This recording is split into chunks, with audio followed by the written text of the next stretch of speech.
Alright, and we're recording. Hey gang, Andy here, coming at you, poop, with another Adobe Premiere Pro tutorial. And today we're going to be learning how to import video and audio into Adobe Premiere Pro.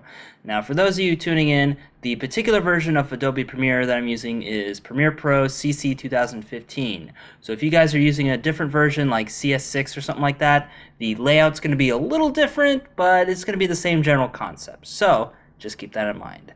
So, like I said today, we're going to be learning how to import both video and audio tracks into Adobe Premiere Pro. So I've set up this little project here, and we're going to go down to Import Media to start.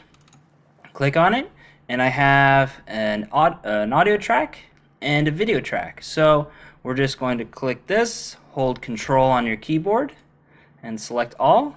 Then we're just going to hit Open.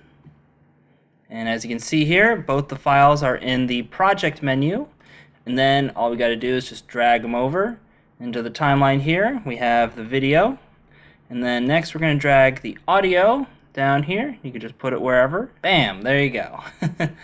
So it's really that simple. That's how you import audio and video tracks into Adobe Premiere Pro and drag them onto the timeline. So with that said, this is the Andy-san. Signing for now, thanking you guys, Pook, for tuning into this quick little tutorial video on how to import audio and video onto Adobe Premiere Pro, and for watching my other stuff. Also want to thank you guys for liking with a thumbs, commenting, subscribing, sending a few friends to the party, and hey, as always, we'll see you next time. Catch you later, guys. Bye.